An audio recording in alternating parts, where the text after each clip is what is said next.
Question से start करते हैं सीधे आज की क्लास।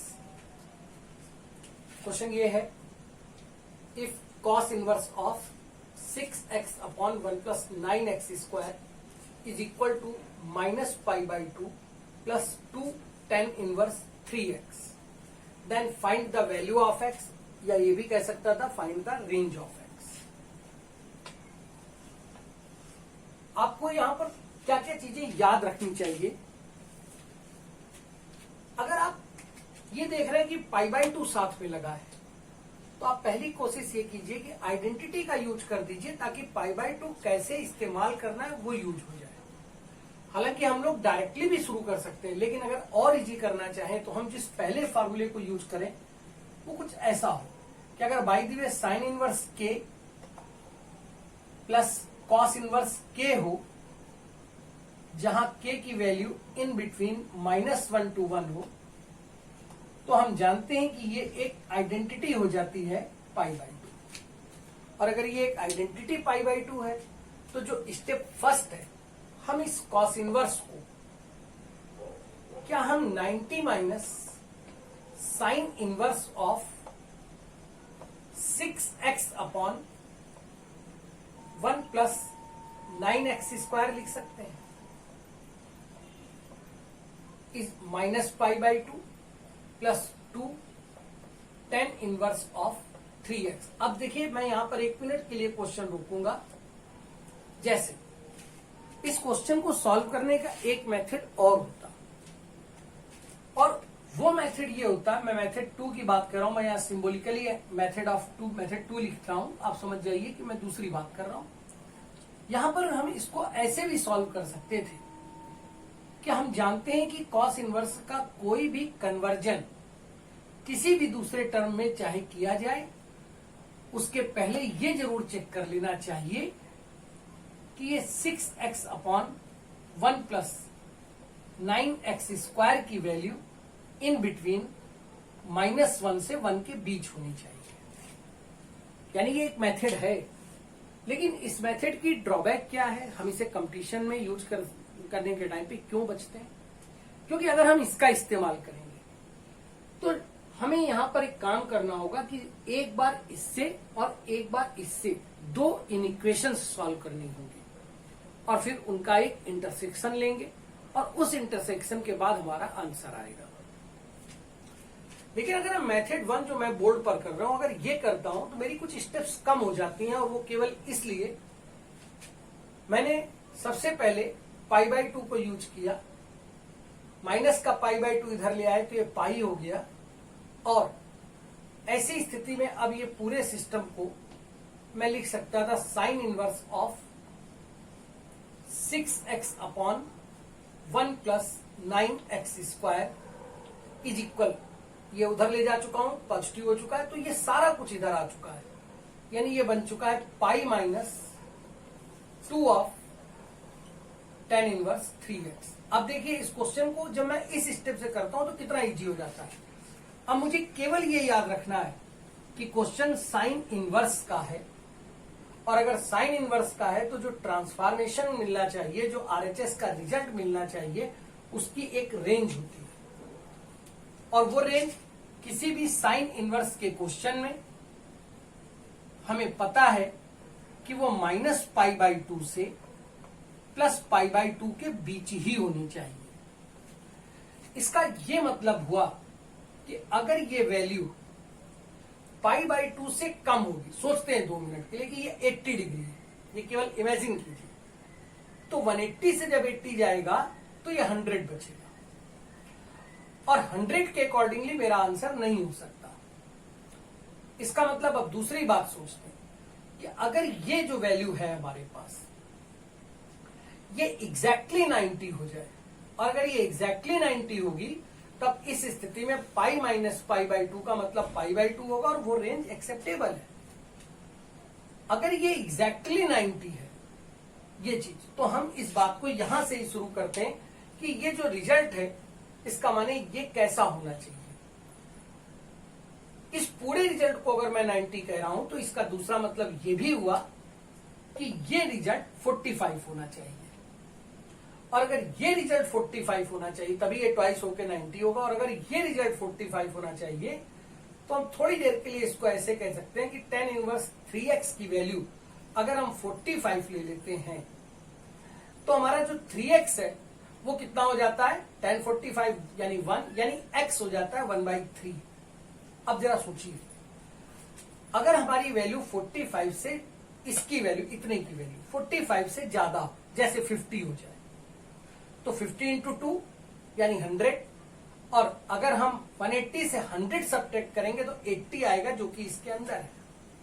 इसका मतलब हम एक बात कंफर्म है कि ये जो 3x है, यहां पर ये जो वैल्यू हम ले रहे हैं, इसको 1 या 1 से बड़ा होना चाहिए, इसको 1 या 1 से बड़ा होना चाहिए। अब एक बात और, अगर हम इसको 1 देख रहे हैं तो एक कोई 1 जो है x इक्वल टू 1 मुझे को कोई प्रॉब्लम तो नहीं दे रहा है, तो हमने x इक्वल टू 1 इसमें डाला, 1 डालते हैं तो ये आ जाता है 6/10। 6/10 को आप काट पीट कर लीजिए, यानी 3/5, और 3/5 है यानी एग्जिस्टिंग है, कोई दिक्कत नहीं, ये वैल्यू आपकी एग्जिस्टिंग है, ये ली जा रही है। उसी x को जब आप यहां 1/3 एग्जैक्टली 1/3 डालते हैं तो ये कट करके 1 बचता है, और 1 बचने का मतलब ये रेंज के 1 का मतलब ये π/4 हुआ, और π/4 tan इनवर्स में लिया जा सकता है।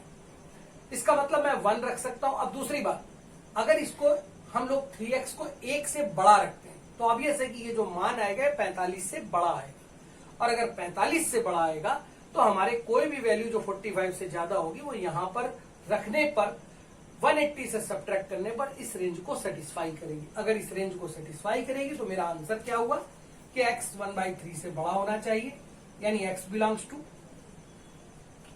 1/3 से लेकर इनफाइनाइट तक, और ये मेरा आंसर हो जाता है। सॉरी, इस मेथड से हम ये क्वेश्चन अगर करते तो निश्चित तौर पर कैलकुलेशन ज्यादा लगता। हो सकता है मैंने समझाने में 3 मिनट 4 मिनट ज्यादा ले लिया हो, या क्योंकि मुझे एक क्वेश्चन कराना है और उस एक क्वेश्चन से मेरा ऑब्जेक्ट ये है कि आप उस पूरी बात को सीख जाए। तो ये क्वेश्चन हमें ये सिखाता है कि अगर कोई भी एक क्वेश्चन जो कि वेरियस फॉर्म में हो तो हम लोग सबसे उसका इजी पार्ट पकड़ते हैं, उस इजी पार्ट पे आते हैं और फिर उस पे देखते हैं कि वो इजी पार्ट कहां से कहां तक है। हमें मालूम है कि जो इसकी रेंज है वो -π/2 से π/2 के बीच में, इसका मतलब यहां का आंसर हमारा सारा काम कर देगा। फिर हमने निकाल लिया x, लेकिन उस x की वैल्यू को हम जब यहां पर उसकी जो पहली वैल्यू है उसको डाल करके देख लेते हैं कि क्या ये वैल्यू दे भी रहा है, और अगर ये यहां की वैल्यू को भी सेटिस्फाई कर देता है, इन बिटवीन -1 से 1 के बीच में, हमारा काम हो जाता है। इसका मतलब ये इसका आंसर है। अब चलिए दूसरा क्वेश्चन देखते हैं। पहले कुछ क्वेश्चन करेंगे फिर उसके बाद आगे। क्वेश्चन है, जब आप कहते हो find the value of x if sine inverse of x minus x² 2 plus x³ 4 minus up to and so on, और ये इन्फिनाइट पर है। इसी तरह cos inverse of x² minus x⁴ 2 plus up to and so on infinite तक, और जो इसका RHS है वो π/2 है। देखिए ये पूरा क्वेश्चन इसके राइट हैंड साइड से पकड़ना चाहिए। कैसा मतलब, देखिए मैं फिर एक बार बता दूं कि मेरा पर्सनली मैंने जो सीखा है उसके अकॉर्डिंगली कॉन्सेप्ट अगर आपको अच्छे से आती है तो आप ट्रिक्स का जो यूज करते हो बहुत इजी हो जाता है। किसी भी क्वेश्चन में ट्रिक अगर आपको आती है तो आपको कभी वो ये नहीं सिखा सकता कि उससे और कितने क्वेश्चन बनाए जा सकते हैं। कभी गलतियां ना हो, इसलिए पहले कॉन्सेप्ट सीख लीजिए, फिर उस पर कितनी ट्रिक बन सकती है ये तो खूब काम किया जा सकता है। प्लीज आप इस क्वेश्चन को छोटा करेंगे, पहले कॉन्सेप्ट समझ लें। क्वेश्चन दिखाई दिया मुझे साइन इनवर्स और कॉस इनवर्स का, और RHS π/2 है। या साइन और कॉस की जगह यहाँ tan कॉट का पेयर हो सकता था, सेक और कॉसेक का पेयर हो सकता था। कभी भी ऐसे क्वेश्चन में जब वो पेयर वाइज आइडेंटिटी बनाता हो, पेयर वाइज आइडेंटिटी बनाते का मतलब आइडेंटिटी के टर्म, और राइट हैंड साइड पर उस पर π/2 दिया हो, तो अंडरस्टूड है कि आइडेंटिटी ही रही होगी। अब दोबारा इस बात को समझिए कि अगर ये आइडेंटिटी रही होगी तो फिर इसको और इसको दोनों को सेम होना चाहिए, क्योंकि आइडेंटिटी की जो हम लोग प्रॉपर्टी उठाएंगे वो ऑब्वियस है कि हम यहां से उठाना शुरू करते हैं कि साइन इनवर्स ऑफ के प्लस कॉस इनवर्स ऑफ के अगर π/2 है तो पहली बात के -1 से 1 के बीच होना चाहिए, और दूसरी बात अगर ये और ये वैल्यू अलग अलग होती तो ये आइडेंटिटी नहीं बन सकती थी। इसका मतलब जो हम लोगों ने स्टार्ट लिया क्वेश्चन का उसके अकॉर्डिंग ये और ये आपस में बराबर होना चाहिए, फर्स्ट। दूसरी बात, जो हम यहाँ की वैल्यू लाए वो हम लास्ट में सॉल्व करते मुझे ध्यान रखना होगा कि वो इन बिटवीन -1 से 1 के बीच होनी चाहिए। चलो ये भी देखते हैं। अब एक और बात, स्टार्ट, ये दोनों बराबर होने चाहिए। तो जैसे ही मैंने इनको कंपेयर किया तो मैं ये कह सकता हूं कि x minus x² 2 plus x³ 4 से लेकर इनफाइनाइट तक का ये टर्म इक्वल होगा x² minus x⁴/2 plus x⁴ up to and so on infinite तक। यार अगर हम इस बात को देखें तो मुझे लग रहा है ये एक जीपी, लेफ्ट हैंड साइड पर ध्यान दिया तो ये भी एक जीपी है। First term a plus AR² up to and so on infinite तक। इसका मतलब ये क्लियर है कि ये एक जीपी है और जिसका फर्स्ट टर्म x है, और अगर हम कॉमन रेशियो निकालें तो माइनस का x/2 आ रहा है। आप करके देख लीजिए, x/2 आ रहा है। अब हमको ये भी पता है कि अगर कोई जीपी इनफाइनाइट तक हो और उसके जो r की वैल्यू हो वो 1 से कम, तब उस जीपी का सम बताया जा सकता है जो कि a/1 - r होता है। अब जरा इस लाइन को फिर समझिए। दैट मीन्स आप जब ये फॉर्मूला लगाने जा रहे हैं तो ये r लिखा है, और अगर ये r लिखा है तो मैं यहीं से क्वेश्चन को ले रहा हूं, प्लीज ध्यान दीजिएगा। पहले मैंने इसके लेफ्ट हैंड साइड को लिया, लेफ्ट हैंड साइड का first term x common ratio minus का x/2, क्योंकि हम जानते हैं मॉड ऑफ r 1 से कम होना चाहिए। इसका मतलब मॉड ऑफ माइनस x/2 की वैल्यू 1 से कम होनी चाहिए। माइनस x/2 मॉड का मतलब नहीं रह जाता, इसका मतलब मैं जब मॉड हटा दूंगा तो पॉजिटिव ही आना है। तो ये जो मेरा x/2 है वो इन बिटवीन -1 से 1 के बीच होना चाहिए। इसका माने जो x है वो इन बिटवीन -2 से 2 के बीच होना चाहिए। लेकिन ये सारा कुछ मैं LHS को प्लान कर रहा हूं। अब मैंने ये सारी बातें जब RHS पे प्लान की तो मैंने देखा कि जो RHS का फर्स्ट टर्म है वो x² है, जो RHS का कॉमन रेशियो है वो माइनस का x² 2 है। फिर मैंने इस प्रॉपर्टी को देखा कि अगर ये इनफाइनाइट तक जा रहे और सम की बात हो रही है तो ये जो माइनस का x² 2 है इसका मॉड 1 से कम होना चाहिए, नहीं तो इनफाइनाइट पे सम लगता ही नहीं। आपको पता होगा कि जीपी में अदरवाइज सम ही इनफाइनाइट हो जाएगी। जब ये 1 से कम होगा तब ये फॉर्मूला एग्जिस्ट करेगा। दैट मीन्स जो x² जब आप सॉल्व करेंगे तो वो आपका आ जाएगा स्क्वायर है, इसलिए ऑलवेज पॉजिटिव है। और यहां जब आप इसको सॉल्व करेंगे तो ये <2 होना चाहिए, माइनस वाला चक्कर ही नहीं होगा, स्क्वायर है आपको मालूम है। आप इक्वल लगा दीजिए। इसका मतलब जब मैं इसके इस हिस्से को सॉल्व करता हूं तो मुझे जो x मिलता है वो इन बिटवीन -√2 से √2 के बीच मिलता है। या इसको ऐसे ना कीजिए तो यहां सॉल्व करके देख लीजिए। इस इक्वेशन को सॉल्व करते हैं तो x² - 2 इज <0। इसका मतलब factor wise it is x - √2 and x + √2। जब आप नंबर लाइन पर प्लान करते हैं तो -√2 से +√2 अकॉर्डिंग टू दिस, इसके बाद पॉजिटिव, अल्टरनेट के कारण ये नेगेटिव और ये फिर पॉजिटिव। आपको क्या चाहिए? नेगेटिव, यानी ये आपका इंटरवल है। अब दोनों इंटरवल के अकॉर्डिंगली मुझे आंसर चाहिए। इसका x क्या था? वो -2 से 2 के बीच था, यानी जो कॉमन हिस्सा है वो इसके बीच में है। तो अगर कॉमन हिस्सा इसके बीच में है तो पहले तो मुझे ये कंफर्म हो जाता है कि मेरा जो आंसर आएगा, अभी आंसर नहीं है, प्लीज ध्यान रखिएगा, मेरा जो आंसर आएगा वो -√2 से √2 के बीच होगा तो ही एक्सेप्ट होगा, but it is not answer. अभी हमने आंसर छुआ ही नहीं है। अभी तो केवल उस वैल्यू पर बात की है कि कहां से कहां तक के बीच का आंसर एक्सेप्ट होगा। जैसे इस इक्वेशन और इस इक्वेशन को जब हम लोग इक्वेशन बना के सॉल्व करेंगे और मान लीजिए कि उसमें निकलने वाली वैल्यू में से एक वैल्यू ऐसी है जो 4 आ गई और 4 ऑप्शन में 4 ऑप्शन में दिख भी रहा है तो भी हम 4 पर टिक नहीं करेंगे। क्यों? क्योंकि अगर मेरा आंसर √2 से बड़ा है तो वो इसको एक्सेप्ट ही नहीं करेगा। या फिर ध्यान दीजिए, अब आपको पता है इसमें a क्या है, तो मैं इसको यहां से कर रहा हूं, जरा प्लीज ध्यान दीजिएगा। a/1 - r, इसका मतलब यहां से जब मैं इसको सॉल्व करता हूं ax है upon 1 minus minus plus x/2 is equal x² upon 1 plus it is x²/2। मैंने यहां भी भाई फार्मूला तो वही लगेगा ना, तो इस बार क्या a/1 - r, तो जब ये लगाएंगे तो ये बन जाएगा। मैं इसको थोड़ा सा रब कर देना चाहता हूं, केवल इतनी चीज लिखी रहेगी। तो जरा देखिएगा इस चीज को, मैं इसको यहां से हटा रहा हूं क्योंकि इसका काम हो चुका है। तो हम लोगों ने ये पता कर लिया कि हमारा आंसर इसके बीच आएगा।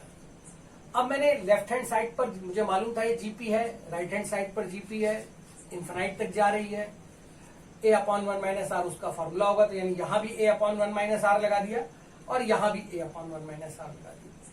दोनों तरफ एलसीएम ले लिया, 2 कट गया, क्रॉस मल्टीप्लाई वगैरह सब करा, कैलकुलेट किया तो ये स्टेप आ गई। अब इस स्टेप में x³ से x³ भी कैंसिल हो गया, 2x 2 कॉमन होकर चला गया, x कॉमन ले लिया तो यहां बच जाता है 1 माइनस x इज इक्वल 0। इसका मतलब x की 2 वैल्यू आती है, एक x बराबर 0 और एक x बराबर 1। अब बात करें x बराबर 0 ली जा सकती है, क्यों नहीं ली जा सकती है भाई? अगर 0 यहां डालेंगे तो ये 0 वैल्यू बनेगी और यहां 0 अगर डालेंगे तो इसका मतलब cos में ये π/2 बन जाएगा, और अगर π/2 बन जाएगा तो इसमें गलती क्या है? कोई दिक्कत नहीं है, यानी सॉल्व सही है। तो 0 मेरा आंसर है। और सेम दैट अगर हम 1 लेते हैं तो भी यही बातें आती हैं। इसका मतलब मेरा जो आंसर होगा वो होगा x बराबर 0 और x बराबर 1। जब फिर से एक बार क्वेश्चन की समरी देख लें। जब भी ऐसा कोई क्वेश्चन हो जो कि pair wise sign inverse cos inverse हो या टेन इनवर्स कॉट इनवर्स हो या सेक इनवर्स कॉसेक इनवर्स हो और उसका आरएचएस जो है वो π/2 है, तो यानी ये क्वेश्चन आइडेंटिटी से बनाया गया है। और अगर आइडेंटिटी से बनाया गया तो इन दोनों को बराबर करना मस्ट है। बराबर कर दिया, निश्चित तौर पर जब आप बराबर करोगे तो यहाँ कोई ना कोई सीरीज बन रही होगी, एपी बन सकती है, जीपी बन सकती है, या कोई भी ऐसी चीज होगी जिनको आप कैलकुलेट करेंगे। जब आप कैलकुलेट करेंगे तो आपको एक इक्वेशन मिल जाएगी। कैलकुलेट करने के लिए जो सीरीज बन रही हो, जिस तरह की टर्म बन रहा हो, उसकी ही कंडीशन लगा देंगे। जैसे यहाँ जीपी बनी तो हमने जीपी का फॉर्मूला लगा दिया। इंपॉर्टेंट लाइन, जब भी यहाँ पर कोई फॉर्मूला लगाएंगे तो इस बात को ध्यान रखेंगे कि जिससे ये फॉर्मूला बन रहा है उसकी शर्तों को भी यहाँ पर एड ऑन करेंगे। जैसे इस बात पर हमने फोकस किया कि अगर ये जीपी बन रही थी तो जीपी का ये फॉर्मूला लगने के लिए जरूरी था कि मॉड ऑफ आर की वैल्यू हमेशा 1 से कम होनी चाहिए।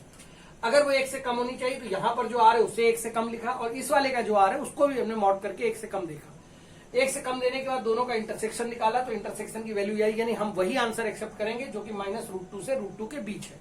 ये आंसर नहीं है, ये मुझे बताया गया कि इसके बीच आंसर आए तो ले लीजिएगा। देन इक्वेशन सॉल्व करी, वैल्यू आई, वैल्यू 0 और 1 आई, दोनों इसके बीच थी। अब लास्ट बात है कि क्या यहां पर क्वेश्चन, अगर ये टेन इनवर्स या कॉट इनवर्स में क्वेश्चन होता तो वहां इन्फिनाइट बनने की, मतलब कुछ ऐसी वैल्यूज भी बन सकती है जिनको रखने पर हो सकता है कि अनडिफाइंड टर्म आ जाए।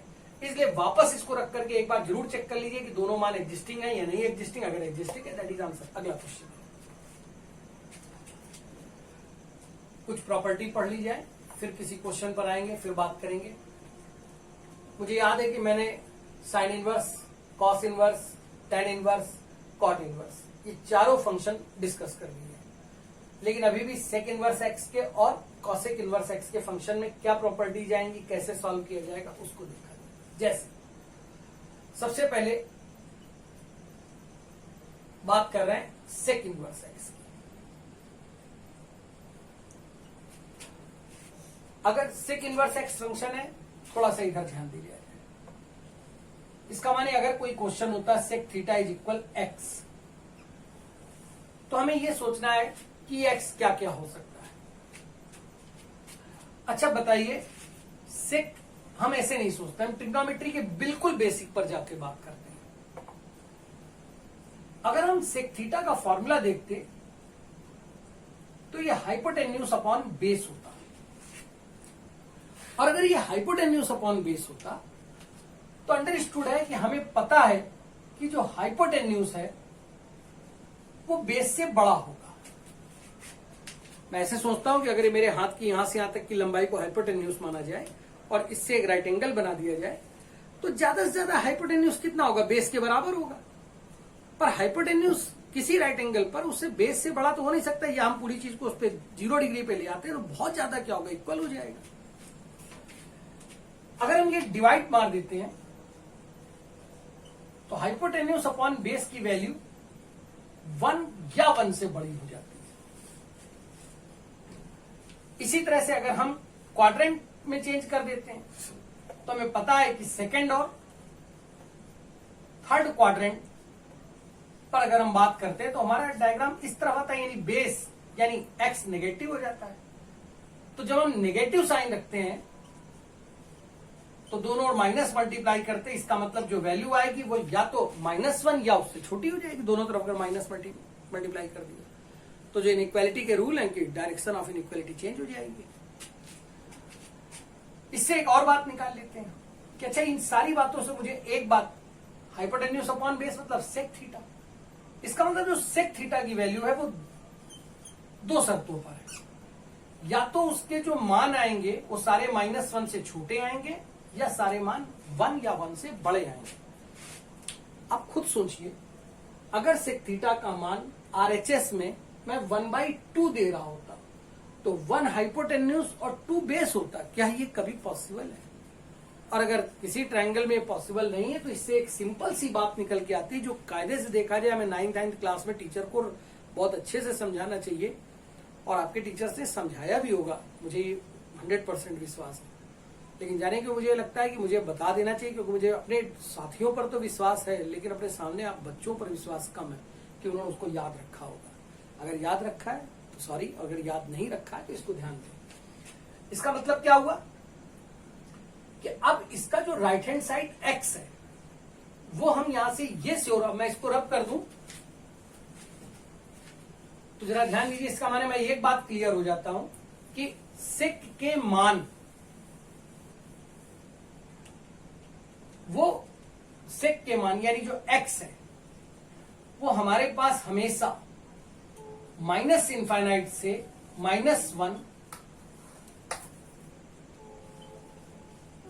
-∞ से -1 यानी -1 से नीचे के हो सकते हैं या फिर 1 से इनफाइनाइट तक के हो सकते हैं।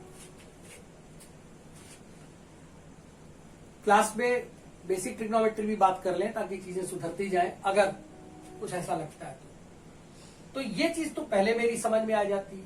इसको मैं और इजी करूं तो कुछ ऐसे कह सकता हूं कि अगर आप नंबर लाइन बनाएं और ये नंबर लाइन पे -1 है और ये 1 है तो इसके बीच की वैल्यू नहीं होती है। यानी सेक में अगर ये बीच की वैल्यू सेक थीटा सॉल्व करने पर है तो आप गलत करो, ये नहीं हो सकता। तो पहली बात, जैसे ही मैं सेक को उधर ले जाता हूं और इसका इनवर्स बनाता हूं तो अब वही एक्स जो किसी समय रेंज था अब वो डोमेन का काम करता है। तो यार इसका मतलब जो डोमेन तुमने मेरे से सबसे पहले पूछा मैंने वो निकाला कि वो -∞ से -1 यूनियन 1 से इनफाइनाइट के बीच हो। मैं थोड़ा सा इस पे एक क्वेश्चन लिखूंगा पर सॉल्व नहीं करूंगा, क्वेश्चन लिख के छोड़ रहा हूं वो आपके लिए। जैसे किसी क्वेश्चन में ये कहा जाता है कि find the values of x if sec inverse 2x - 5 is existing.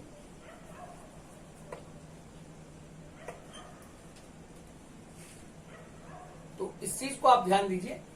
इसका मतलब ये मुझे याद रखना है कि अगर मैं 2x - 5 की बात कर रहा हूं तो यहां पर जो भी लिखा है उसके 2 केस बनेंगे। पहला कि उसे -1 से छोटा होना चाहिए, दूसरा या उसे 1 से बड़ा होना चाहिए, और दोनों को आप कंबाइन आंसर यानी दोनों ही आपके आंसर हो, तो ये सेट भी आपका आंसर है और ये सेट भी। तो एक मिनट देख लेते हैं।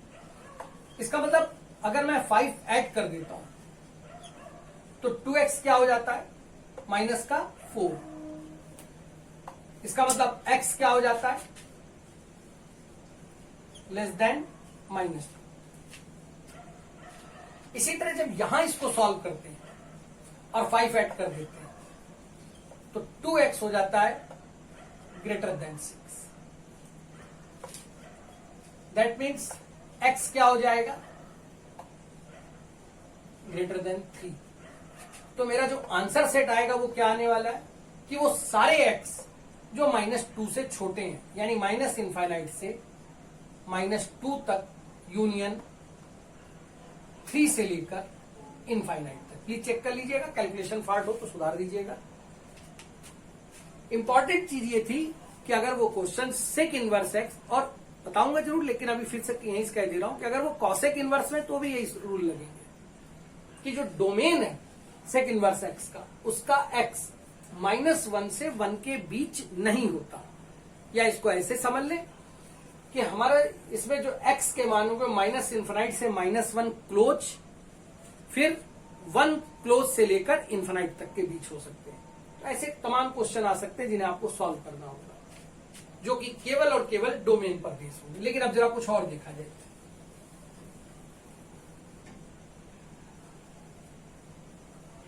डोमेन के बाद अगर आपसे मैं वापस यहां फिर आ रहा हूं कि अगर आपसे यह कहा जाए कि सेक थीटा का ग्राफ बनाइए, तो मैं फिर से पूछता हूं कि एक बार ट्रिग्नोमेट्री के बेसिक पे जाना होगा। ये जो सेक थीटा है यार, ये किसका रेसिप्रोकल है, कॉस थीटा का। इसका माने सेक कब डिफाइन नहीं होगा, जब ये 0 होगा, और ये 0 कब होगा, जब थीटा 90 होगा, क्योंकि कॉस 90 का मान 0 होता है। और जब ये 0 होगा तो ये डिफाइन नहीं होगा। इसका मतलब हमको इस बात को ध्यान में रखना है कि जो यहां पर हम थीटा डालते हैं उसमें 90 या 90 के मल्टीपल नहीं डाल सकते, ऑड मल्टीपल नहीं डाल सकते, 1, 3, 5 वगैरह वगैरह। क्यों? क्योंकि कॉस 270 फिर तुम्हारी यही प्रॉब्लम आएगी। अच्छा, इसको और इजी कर देते हैं। आप एक काम कीजिए, आप कॉस थीटा का ग्राफ बनाइए। आपको याद होगा, ये मैं कॉस थीटा का ग्राफ बना रहा हूं, ये 90 है, मार्जिन कम है क्योंकि घर पर क्लास कर रहा हूं, लॉकडाउन के पीरियड है, अभी भी कोचिंगों को इजाजत नहीं दे रही है गवर्नमेंट, तो इसलिए हो सकता है कि बोर्ड छोटे हैं, बार बार हटाना पड़ता है, बिगाड़ना पड़ता है, तो आप लोगों को थोड़ा सा इनकन्वीनियंसी तो हो रही होगी, लेकिन प्लीज सपोर्ट कीजिए। अब जरा ये ध्यान दीजिए, ये कौन सी जगह थी, ये थी π/2। तो π/2 सेक होते ही तो मेरे ये ग्राफ जो मैं रेड लाइन से बना रहा हूं, ये ग्राफ है कॉस थीटा का, ये ग्राफ है कॉस थीटा का। पर मेरी नीड कौन है, सेक थीटा। हाँ, सेक थीटा कॉस थीटा का उल्टा होता है, इनवर्स नहीं बोला मैंने, उल्टा होता है, यानी यहां रेसिप्रोकल वर्ड ठीक है। अब अगर ये उल्टा होता है तो हमें क्या क्या चीजें समझनी, प्लीज फिर ध्यान दीजिए। आपको पता है कि cos 0 की वैल्यू यहां पर 1 है, और ये भी पता है -1 है। इसका मतलब आपको जो इसका ग्राफ मिलना था वो -1 से 1 के बीच मिलना था, जबकि सेक इसका उल्टा है। इसका माने -1 से 1 के बीच तो ग्राफ मिलना ही नहीं है। दूसरी बात, π/2 हम रख नहीं सकते, और अगर यहां 0 है तो ये भी 0, इसका माने 3π/2 भी नहीं रख सकते, इसका माने -π/2 भी नहीं रख सकते। और जो नहीं रख सकते, मैंने आपसे कहा वहां पर अब एक लाइन खींच दीजिए। उस लाइन खींचने से आपको हमेशा ये याद रहेगा कि आपका जो ग्राफ है वो इसको कट नहीं करना। अब आपको ग्राफ बनाना किसका है? सेक थीटा का, और सेक थीटा इसका उल्टा है। तो एक काम कीजिए ना, आप यहां पर इस ग्राफ को उल्टा बना दीजिए। ये टच नहीं करेगी लाइन, ये आपको इसके पैरेलल जाती हुई कुछ देर बाद दिखने लगेगी। उसी तरह से यहां पर इसका उल्टा ग्राफ बना लीजिए। और जब आप ऐसा करेंगे, फिर इसके बाद आप रेड वाले ग्राफ को हटा दीजिए, बिगाड़ दीजिए। और जब आप रेड वाले ग्राफ को बिगाड़ देंगे तो ये जो ग्राफ दिखेगा ये कॉस थीटा का उल्टा, यानी ये सेक थीटा का ग्राफ बन जाता है। मुझे लगता है कि क्योंकि होता क्या है कि हम सेक और कॉसेक के ग्राफ तक आते रहते हैं, कुछ कंफ्यूजन्स के शिकार होने लगते हैं। मत याद कीजिए इतना सब कुछ। साइन थीटा याद रखिए, कॉस थीटा याद रखिए, टेन थीटा याद रखिए। साइन थीटा के ग्राफ को जहां जहां जीरो बन रहा है लाइन खींच दीजिए और आप उस ग्राफ को पलट दीजिए। कॉसेक का बन जाएगा, कॉसेक थीटा का बन जाएगा। ऐसे ही सेक थीटा के ग्राफ बनाने के लिए आप कॉस थीटा का ग्राफ बनाइए। जहां जहां जीरो बन रहा है आप वहां पर लाइन खींच दीजिए, इसका यहां ग्राफ नहीं मिलेगा। दो लाइनों के बीच में जैसा ग्राफ दिख रहा है ठीक उसी को पलट दीजिए। यानी यहां ऐसे दिख रहा था, मैंने ऐसे पलट दिया, इसी तरह से ऐसे पलट दिया। अब मुझे ये पता है कि मेरा कोई भी y -1 से 1 के बीच में नहीं है। तो ये ग्राफ किसका हुआ? ये सेक थीटा का हुआ। फिर आ जाती है बात हमारे लिए कि अगर हम सेक थीटा का ग्राफ देखते हैं, पर आप मेरे से जानना चाहते हो graph of sec inverse x. अगर आप graph of sec inverse x जानना चाहते हैं तो फिर यहां ध्यान दीजिए, दो ऑप्शंस है।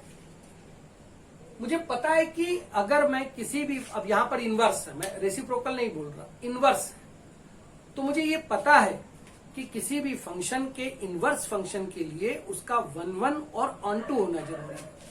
अब बताइए, अगर मैं इसके पहले का ग्राफ लेता हूं, ध्यान दीजिएगा क्योंकि मैं रब कर दूंगा इसलिए, तब यहां पर हम लाइन खींचते हैं, इसका मतलब ये 1 तो नहीं, ये तो मैनी 1 हो गया ना, दो वैल्यूज हो गई ना y की। इसी तरह से यहां पर अगर मैं खींच देता हूं, दो वैल्यू हो जाती, तो मैं काम करूं ना, जहां मुझे दो वैल्यू मिलने के चांस है मैंने उसको बिगाड़ दिया। जहां मुझे दो वैल्यू मिलने के चांस है मैंने उसे बिगाड़ दिया। और अगर मैंने उसको बिगाड़ दिया तो अब ये जो मेरा ग्राफ है, ये ग्राफ मुझे 1 ऑन टू मिल जाता है, यानी इससे मैं इसका इन्वर्स कर सकता हूं।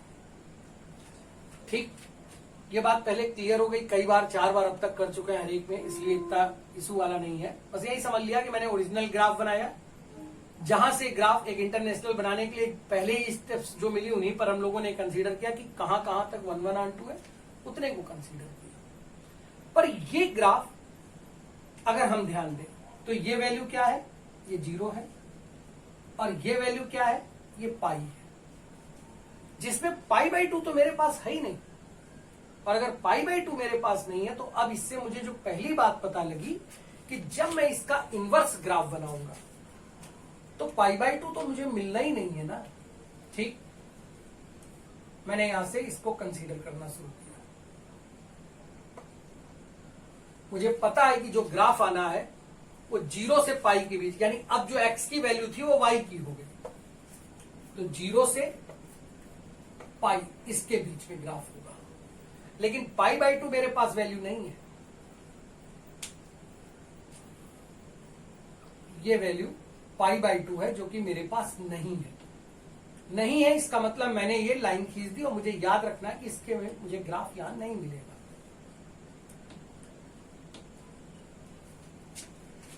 दूसरी एक बात और की मैंने कि जब मैं इसका इनवर्स बना रहा हूं तो मैंने शुरू में बताया था कि आपको एक लाइन खींचनी थी, और उस लाइन पर अब ये π/2 है तो यानी ये π/2 ही होगा। यहां पर मैं मान के चल रहा हूं, मतलब इसके अकॉर्डिंगली, वैसे तो 1 होगा।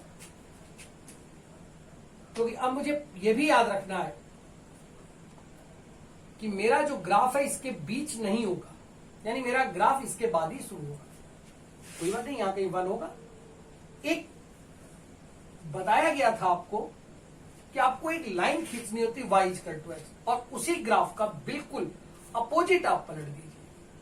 इसका मतलब जहां ये ग्राफ दिख रहा है, इसकी मिरर इमेज जहां से शुरू होगी वही आपका ग्राफ हो जाएगा। तो यार वो मिरर इमेज कुछ ऐसे बन रही है,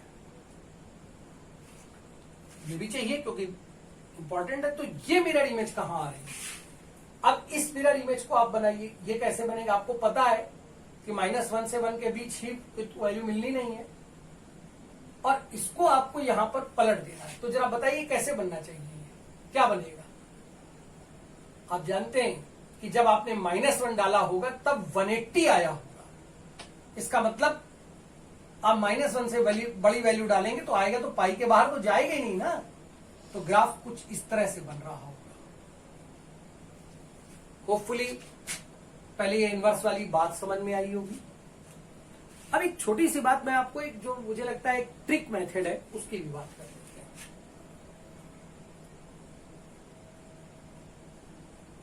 उस ट्रिक मेथड में, क्योंकि जब हम कॉस इनवर्स पढ़ें तो मुझे लग रहा है कि उससे ही समझ लिया जाएगा तो ज्यादा अच्छा है।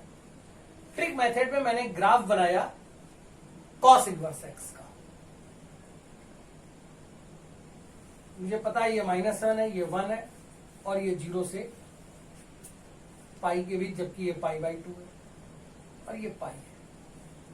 कुछ नहीं किया यार, 1 से इस ग्राफ को, मुझे मालूम है कि इस लाइन पे मुझे कुछ नहीं मिलना है, ये ज्यादा इजी लगता है मुझे बजाय इसके इमेज बनाने के। सेक इनवर्स और कॉसेक इनवर्स के ग्राफ मैं इससे करता हूं तो मुझे बहुत इजी लगता है।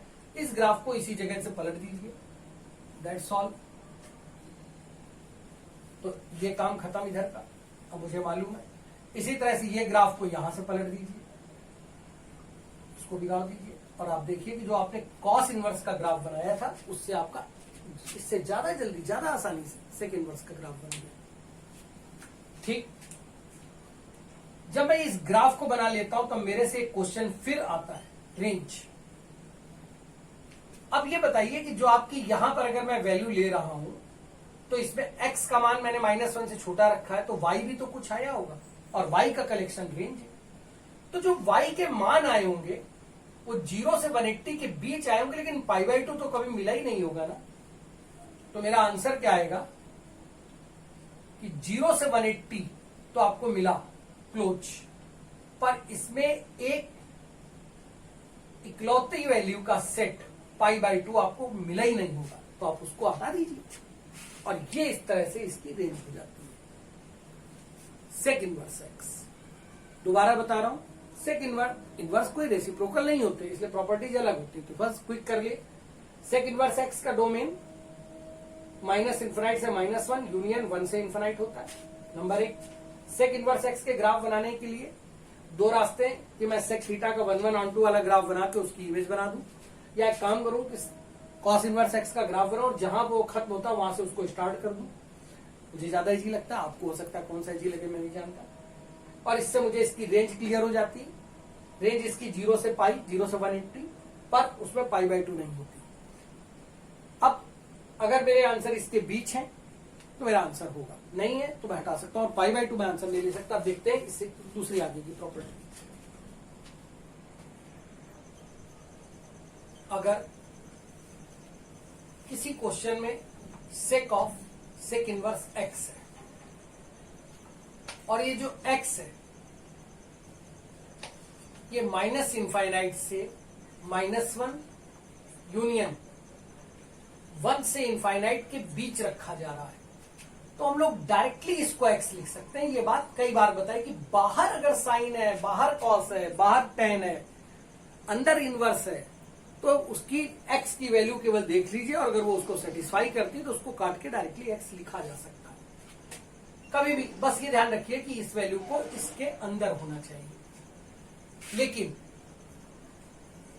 अब अगर आपसे ये कहा जाए कि sec inverse of sec x क्या होगा, तो क्या तब भी मुझे एक्स लिखना चाहिए? और ये बात मैंने शुरू से बताई कि बाहर अगर सेक इनवर्स है तो इसका ये मतलब हो जाता है कि जो क्वेश्चन है वो रेंज पर आ जाता है, और अगर वो क्वेश्चन रेंज पर आ जाता है तो हमें क्या ध्यान रखना है। एक डायरेक्ट पर आते हैं क्योंकि टाइम बर्बाद करने से कोई फायदा नहीं। आपको ये पता है कि जो इसकी रेंज है वही रेंज हमारी कॉस इनवर्स वाले क्वेश्चंस की भी होती थी। कॉस इनवर्स 0 से पाई होता था, सेक इनवर्स 0 से पाई होता, बस 90 नहीं होता। तो इसका मतलब जब हम ग्राफ कंसीडर कर रहे होंगे इसका, तो अंडरस्टूड है कि जिस समय, जैसे सपोज दैट एक एग्जांपल करते हैं, मान लीजिए क्वेश्चन करते हैं कॉस इनवर्स ऑफ कॉस, और यहां पर हम एक वैल्यू डाल देते हैं 120। तो हमें पता है कि 120 रेंज के अंदर है, 120 में लिख सकता हूं। तो वो बात सेक इनवर्स पे भी तो एज इट इज लागू होती है कि अगर हम सेक इनवर्स पर ये बातें लिखते हैं तो मैं 120 लिख सकता हूं, यानी दोनों में कोई गलती नहीं। छोड़िए 120, छोड़िए, यहां आप 240 लिख दीजिए। तो मुझे पता है कि अब अगर ये 240 लिखा है तो मैं डायरेक्टली तो इसको 240 नहीं लिख सकता ना, गलत हो जाएगा क्योंकि वो रेंज के बाहर। इसका मतलब मुझे यहां चेंज करना होता था, तो हम लोगों ने कुछ फार्मूले पढ़े थे, मुझे जहां तक याद पड़ता है कि यहां पर 2 पाई माइनस एक्स या ऐसा कुछ बना लेते थे, उसी सॉल्व करते थे। तो यार वो बात सेक इनवर्स में भी एज इट इज आएगी क्योंकि रेंज में ही आती। बस ये ध्यान रखना है कि जिस तरह हम यहाँ के क्वेश्चन को करते थे, तो कॉस इनवर्स में भी रेंज वही है 0 से 180, सेक इनवर्स में भी रेंज वही है 0 से 180। सेक इनवर्स में 90 हम नहीं ले सकते, ठीक मान ली बात, या 90 के मल्टीपल जितने नंबर आएंगे वो सब नहीं ले सकते, सब मान लिया। अब जरा ध्यान दीजिए, इसका मतलब जब वैल्यू सेम आ रही तो ग्राफ सेम आएगा। तो हम एक काम करते हैं, कॉस इनवर्स का ग्राफ सोचते हैं। याद रखिए, सेक इनवर्स के ग्राफ बेमतलब याद मत कीजिए, कॉस इनवर्स का ग्राफ सोचिए। Cos inverse of cos x, cos inverse of cos x पे जो ग्राफ था, आपको पता है कि 0 से पाई के बीच अगर आप रखेंगे तो आपके रिजल्ट्स भी 0 से पाई के बीच आते थे। ठीक, आप जानते थे कि ये एक लाइन बन जाती थी,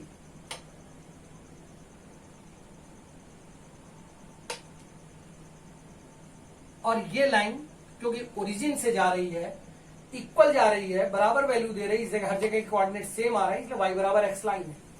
बस इस चीज को हमने पकड़ लिया, पाई के आगे आगे ये इंटरवल पाई है, इसका मतलब पाई से 2 पाई के बीच। अब मुझे पता है कि यहां के बाद मेरा ग्राफ, क्योंकि मान इससे ऊपर तो जाना ही नहीं है, इसलिए वैल्यूज यानी ग्राफ नीचे आ जाता है। ध्यान दीजिएगा, दोबारा इसलिए बताता हूं ताकि अगर भूल जाओ तो रट जाए। ये लाइन कैसी है? ये माइनस एक्स लाइन है। अच्छा ये ठीक, मैंने माइनस एक्स तो कर दिया, लेकिन y बराबर एम एक्स प्लस सी से अभी मुझे c चाहिए, और c यानी इंटरसेप्ट। तो लाइन ऊपर ले जाने पर c तो पॉजिटिव है, पाई प्लस पाई 2 पाई, यानी ये ग्राफ 2 पाई माइनस एक्स हो जाएगा। और आगे अगर बढ़ाते हैं, वैसे जरूरत नहीं है, कायदे से ही खत्म हो जाना चाहिए, और अगर आगे बढ़ाते हैं तो अब 2 पाई से 3 पाई तक कंसीडर कीजिए। फिर आपका ग्राफ ऐसे जाता था। अब 2 पाई से 3 पाई के बीच का जब ग्राफ आएगा वो फिर ऐसे जाएगा।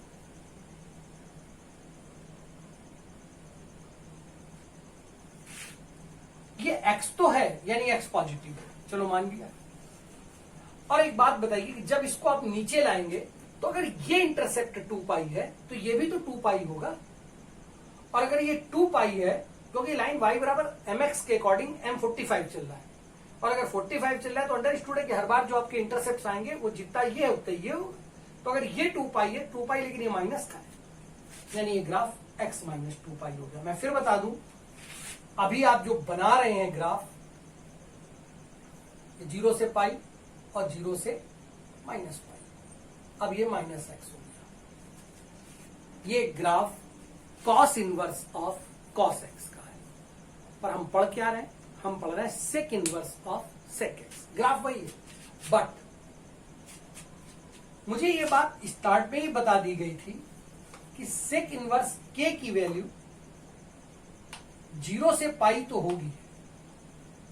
तो क्या ये लिखना सही है? नहीं, ऐसे मत लिखिए। यानी इसको लिखने का जो सही तरीका है वो क्या है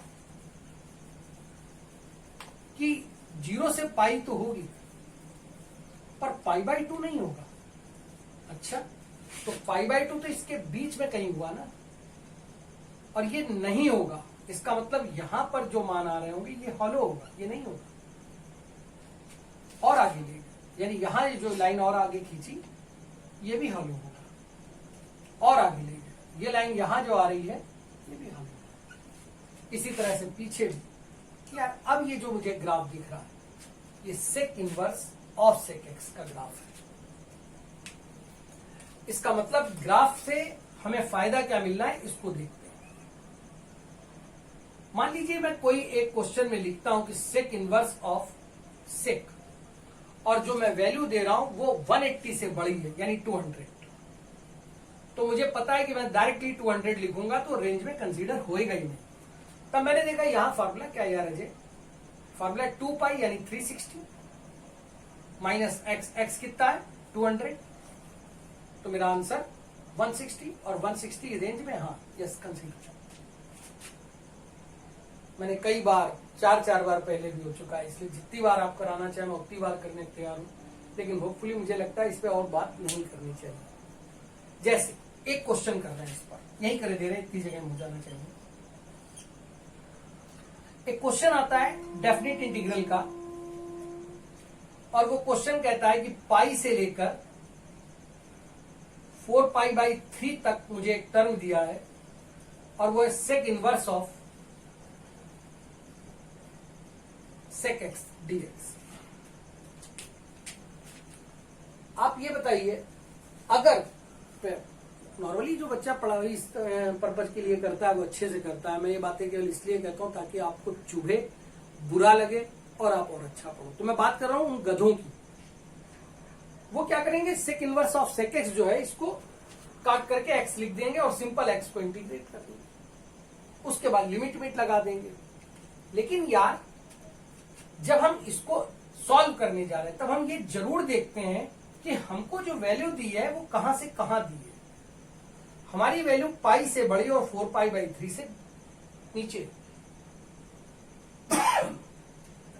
सॉरी π/3 यानी 60 × 4 240, तो 240 तो इसके अंदर ही आया ना, और अगर इसके अंदर आया तो मेरे को जो इसका सोल्यूशन है वो इसके बीच में ढूंढना है, और अगर मुझे सोल्यूशन इसके बीच में ढूंढना है तो मुझे सॉल्व करते वक्त ये देखना चाहिए कि मैं इसको लिखूं क्या। तो मुझे मालूम है कि इस इंटरवल पे इसको लिखा जा सकता है 2π - x। मैं आगे सॉल्व नहीं करूंगा क्योंकि आपको पता है कि इजी इंटीग्रेशन है, अब कर लीजिए, दैट्स ऑल। पर इंपॉर्टेंट लाइन क्या थी, सेक इनवर्स और सेक काट करके एक्स मत लिख दीजिएगा, पहले देखिएगा कि वो कहां लाई करता है, जहां लाई कर रहा हो उसके अकॉर्डिंगली वैल्यू डालिए और सॉल्व कीजिए। अब देखिए कॉसेक,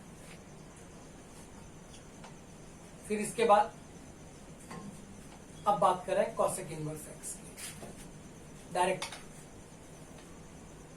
या तो डोमेन x बिलोंग्स टू -∞ से -1 यूनियन 1 से इन्फाइनाइट। अब बताने की जरूरत नहीं है कि कॉसेक थीटा से लिया है, हाइपोटेन्यूज अपॉन परपेंडिकुलर होगा, हाइपोटेन्यूज बड़ा होगा, इसलिए जब डिवाइड करके वैल्यू आएगी तो वैल्यू 1 से बड़ी हो जाएगी।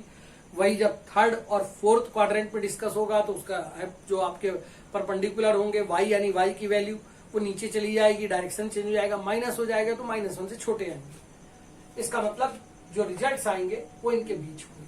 Domain clear. अब जब डोमेन के बाद हम लोग कॉसेक थीटा के ग्राफ को देखें तो मैं फिर वही एक बात आपसे कह रहा हूं, आप कॉसेक थीटा मत बनाइए, आप पहले बनाइए साइन थीटा का ग्राफ। तो आपको पता है कि साइन थीटा का जब आप ग्राफ बनाएंगे तो ये बनेगा। अब आपको जब पता है कि ये साइन थीटा का ग्राफ बनने वाला है तो आपको मालूम है कि ये तो आपको चाहिए नहीं, क्यों, क्योंकि यहां 0 बन रहा है। ठीक, मान लिया मैंने आपने लाइन खींच दी और आपको ग्राफ किसका चाहिए था, कॉसेक का, आपने पलट दिया। अब आपने जब कॉसेक के ग्राफ को पलट दिया तब आपने साइन की जो ग्राफ था ओरिजिनल उसको बिगाड़ दिया, और उसको बिगाड़ते ही आपको जो ग्राफ मिला एक कॉसेक थीटा का मिल गया। लेकिन हमने क्या बनाना है, इनवर्स, और फिर वही बात, इनवर्स है तो 1/2 जरूरी है। अभी जब मैं इस लाइन को खींचता हूं तो 2 जगह काट रही है, इसका मतलब y की 2 वैल्यूज है, तो फिर जहां से y की 2 वैल्यूज है मैंने नहीं लिया, इसके आगे की ग्राफ को हटा दिया। अब ये कहां तक का होगा, इसका थीटा को आपने क्या डाला होगा बताइए, π/2 ना, तो π/2 अंडरस्टूड है कि ये मान नहीं ले सकते, तो इसी तरह से इसके बाद किसको हटा दिया होगा। तो यहां पर अब ये कितना डाला होगा, -π/2। आपको स्टार्ट वैल्यू इसकी क्या मिली होगी, -1 से 1 के बीच, सॉरी -1 से 1 के बीच नहीं होगी, तो 1 के बाद आपको ग्राफ मिल रहा होगा या -1 के नीचे मिल रहा होगा। अब इस ग्राफ को अगर हम देखें तो हम ये देखते हैं कि हाँ, इस ग्राफ के अकॉर्डिंग अगर मैं फंक्शन को a to b वाले कॉन्सेप्ट पे लिखूं, a यानी डोमेन, तो इसका डोमेन क्या है, -π/2 से π/2। लेकिन क्या ये डोमेन है, नहीं, इसलिए क्योंकि ये है किसका, कॉसेक थीटा। कॉसेक थीटा यानी किसका उल्टा है, साइन थीटा। साइन जहां 0 होगा वो नहीं ले सकते, तो साइन 0 की वैल्यू 0 होती है, साइन 180 की वैल्यू 0 होती है, तो ये सब कुछ तो होगा नहीं। -π/2 से π/2 की जो पाई तो आना नहीं है, 0 आना है, यानी एक्सेप्ट 0। ये आपका हो गया डोमेन। अब बी, आपको मान कहां से कहां तक मिल रहे हैं, आप ये देख रहे हैं कि जो आपको वैल्यू मिल रही है वो -1 से नीचे मिल रही है, कहां तक, इन्फिनाइट तक, यानी -∞ से -1 यूनियन। फिर आप 1 से ऊपर की वैल्यू पा रहे हैं, इसका माने 1 से इन्फिनाइट तक। प्लीज ध्यान दीजिए, ये एफ है। और आप बहुत अच्छे से जानते हैं कि जब आप किसी फंक्शन का इनवर्स कर रहे होते हैं तो जो यहां पर डोमेन है वो रेंज हो जाती है, और जो रेंज, अब चूंकि समरी है, हम लोग इतनी बार कर चुके हैं, इतनी तरीके से कर चुके हैं, अगर मुझे अब भी बताना पड़े तो ये गलत बात है। हाँ, आप अगर आज ये पहले लेक्चर से मेरे शुरू कर रहे हैं तो आपको ये सारी बातें समझने के लिए मैं अब तक 5 लेक्चर कर चुका हूं। अगर मैं ऑन एन एवरेज देखूं तो एक क्लास को जब मैं हम लोग क्लास में करते हैं तो वहां पर डायरेक्टली होता जाता है, तो टाइम कम लगता है। वैसे मेरी मिनिमम क्लास 2-2.25 घंटे के आसपास, 2.25 घंटे के आसपास बनती है जाके, तो उससे अगर मैं 3 लेक्चर खींचता हूं तो यानी 6 घंटे में टॉपिक कवर होता है। जब वीडियो बनाते हैं तो अंदर स्टूडेंट की 6, 7, 8 लेक्चर तो बनने ही बनने हैं। यहां पर जो इंपॉर्टेंट है वो इसलिए क्योंकि पीछे के लेक्चर आप देखेंगे तो ये सब क्या बोल रहा हूं ये सब फिर से याद आ जाएगा। तो जब हम ऐसे करते हैं, इसका मतलब जो यहां रेंज है वो डोमेन हो जाती है, और जो यहां डोमेन है वो रेंज हो जाती है। तो यार हम क्यों टाइम वेस्ट करें, हम डायरेक्टली लिखे दे रहे हैं ना इस बार। यानी रेंज क्या आएगी, -π/2 से π/2 तक, पर 0 आपको नहीं मिलेगा। तो मुझे लगता है ये बात समझ में आ जाती होगी कि रेंज क्या है। अब फिर वही बात, अगर मैं आपसे कहता हूं कि आप कॉसेक इनवर्स का ग्राफ देखिए,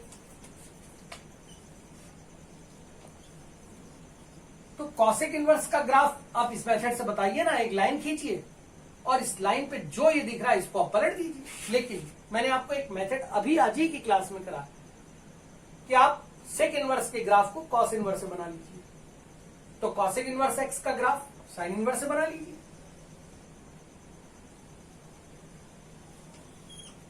आपको पता है कि साइन इनवर्स यानी ये -1 और ये 1, ये ग्राफ बना, ये π/2 और ये -π/2। मैं फिर बोल रहा हूं ये ग्राफ किसका है, ये साइन इनवर्स का। पर एक्चुअली मुझे ग्राफ किसका चाहिए, तो हम एक काम करते हैं, इसी को पलट देते हैं। तो यहां इसको पलट देते हैं और इसको बिगाड़ देते हैं। अब जब इसको बिगाड़ देते हैं तो मुझे मालूम है ये वैल्यू तो मिलनी नहीं, क्योंकि ये हम मतलब एग्जिस्टिंग ही नहीं है, y में 0 तो एग्जिस्टिंग ही नहीं, तो मिलनी ही नहीं है। -1 से 1 के बीच ग्राफ होना नहीं था तो कोई हम मान ही नहीं डाल सकते, तो मेरे सारे मान 1 से बड़े में आने हैं, और इसी तरह से इधर पीछे -1 से आने। तो ये मेरा जो ग्राफ आता है ये बन जाता है कॉसेक इनवर्स एक्स का ग्राफ। अब आगे और देखते हैं, लास्ट इससे संबंधित बेसिक प्रॉपर्टीज में कॉसेक बाहर है, cosec of cosec inverse x, x -∞ से -1 यूनियन 1 से इन्फिनाइट के बीच है, तो आप इसको डायरेक्टली एक्स लिख सकते हो। लेकिन अगर कॉसेक इनवर्स बाहर है ऑफ कॉसेक एक्स, क्या हम तब भी x लिख सकते हैं? ये बात कई बार कई तरीके से हम लोगों ने पढ़ी। इसका मतलब यहां पर हमारे लिए फिर एक क्वेश्चन आ जाता है कि क्या ये लिखा जा सकता है? तब आ जाता है कि ये सारा कहानी रेंज पर डिपेंड करेगी। और हमको ये मालूम है कि कॉसेक इनवर्स के अगर लिखा होता, तब ऐसी स्थिति में इस पूरे की जो रेंज यानी इसके जो मान हम एक्सेप्ट करते वो होते -π/2 से π/2 के बीच, लेकिन 0 नहीं लेते, 0 डिग्री नहीं लेते। और यही बात मुझे याद आती है कि अगर मैं इसको थोड़ी देर के लिए ना देखूं तो साइन वाली पूरी प्रॉपर्टी है, तो हम साइन का ग्राफ कंसीडर करते हैं और उससे 0 वाले पार्ट को हटा देते हैं, तो मैं नए ग्राफ याद करने की जरूरत नहीं पड़ती। जैसे sign inverse of sine x लिखा होता, मान लीजिए किसी क्वेश्चन में sign inverse of sine x लिखा होता, तो हमें पता है कि अगर x -π/2 से π/2 के बीच लिया जा रहा होता तो उसको डायरेक्टली x लिख देते। इसका मतलब यहां अगर हम कॉसेक में करते तो वो भी तब भी तो यही बात थी ना, 0 लगते ही नहीं, हम पहले ही नहीं रखते 0। और बाकी इसके अलावा अगर हम कुछ भी रखते तो अंडरस्टूड है कि मान तो वही आता। जैसे अगर हम 30 लिखते तो 30 ही तो आ जाता, इसके अकॉर्डिंग रेंज के अंदर होता। इसका मतलब जो ग्राफ कंसीडर करो वो पहले साइन इनवर्स का ही बनाओ।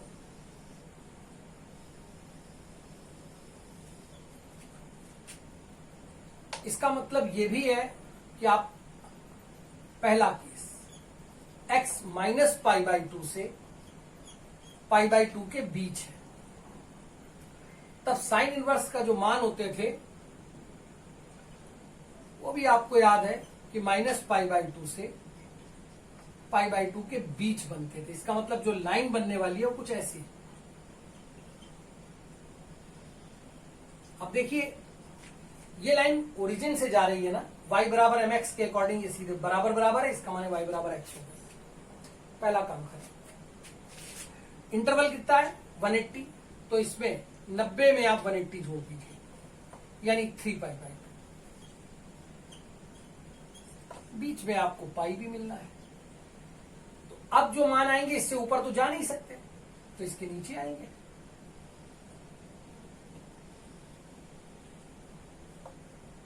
मतलब लाइन कौन सी है -x। तब इंटरसेप्ट देखते हैं। लाइन अगर ऊपर जा रही है तो इंटरसेप्ट पॉजिटिव है, π/2 + π/2 पाई यानी π-x।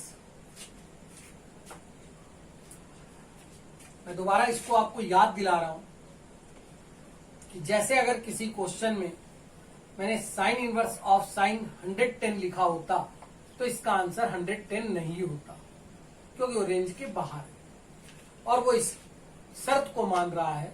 तो इसका मतलब जो सही मेथड होता तो मेरा फार्मूला होता π-x। x कितना 110, और यार 180 से जब हम इसको सब्ट्रैक्ट करते तो आता 70, और 70 रेंज के अंदर है, ये मेरा आंसर होता। इसी चीज को और आगे बढ़ा दीजिए।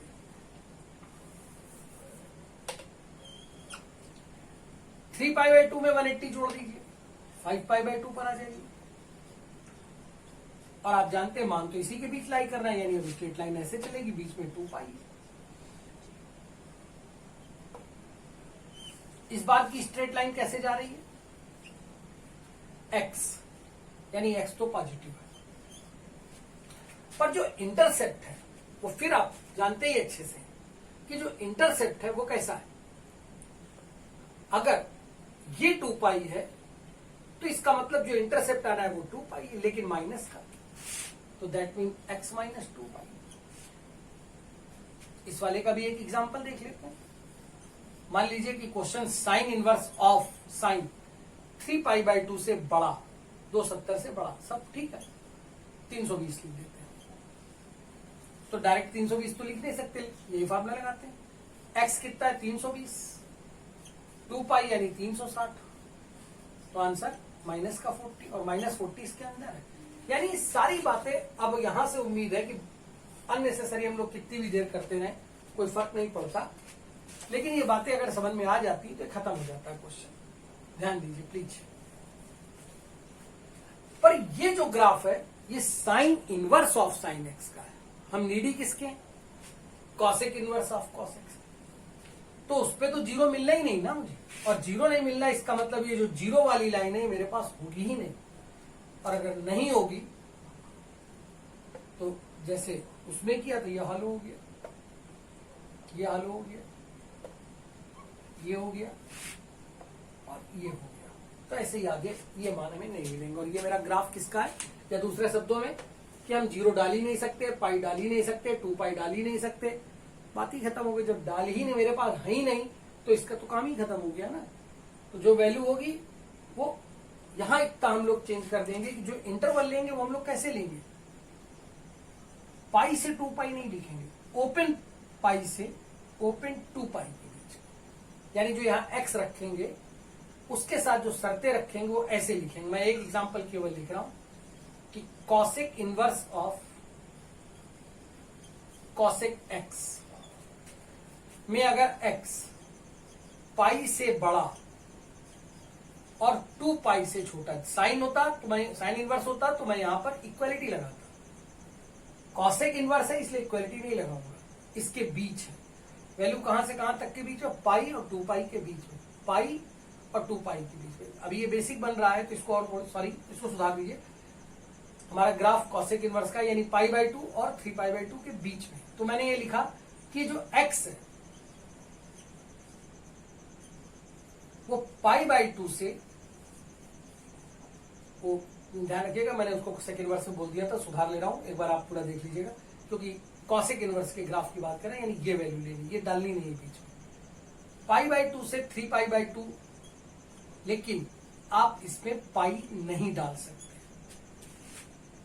इसका मतलब ये हुआ पाई आपके पास है ही नहीं, तो आप यहां जब रख ही नहीं सकते तो उसका आंसर ही नहीं आना है। और इसके बीच कोई भी वैल्यू आप डालें तो फिर से देखिए आपका ग्राफ कहां शुरू हो रहा है? पाई बाई 2 कहां तक? 3 पाई बाई 2। कौन नहीं है? पाई नहीं है। ग्राफ क्या आंसर कर रहा है? पाई माइनस एक्स, यानी इसका आंसर पाई माइनस एक्स। क्या ये बातें समझ में आती हैं? अगर समझ में आती हैं तो मैं एक बार रिक्वेस्ट करूंगा, आगे हम लोग और पढ़ने जा रहे हैं, बीच में ही इस बार बोल रहा हूं, सब्सक्राइब जरूर कर लीजिए। आप सब्सक्राइब करते हैं, मेरी पूरी क्लास कॉन्सेप्ट पर बेस करती है। और हम लोग, मेरी पर्सनली मैंने जब से पढ़ाना स्टार्ट किया, मेरे सर लोगों ने भी जो चीज सिखाई वो हमेशा ये बताई कि आप किसी चीज को, आप अगर sine square theta plus cos square theta equal 1 भी पढ़ा रहे हैं तो आप ये मान करके मत पढ़ाइए कि जो सामने बच्चा बैठा है उसे सब आता है, बल्कि आप ये मान करके पढ़ाइए कि आपको जो कुछ आता है वो सारा आपको डिलीवर कर देना है।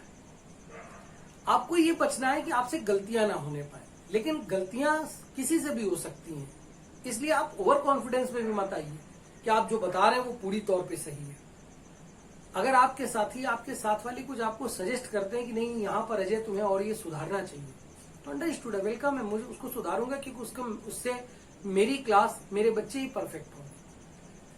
हम लोगों ने इनवर्स को बेस करते हुए जो बेसिक प्रॉपर्टी थी वो सारी कर ली। यहां पर जो एक बात रह जाती है जिसको भी मैं डायरेक्ट ही लिखूंगा, और वो ये है कि जिस तरह से साइन इनवर्स और कॉस इनवर्स की आइडेंटिटी थी, टेन इनवर्स कॉट इनवर्स की आइडेंटिटी थी, उसी तरह से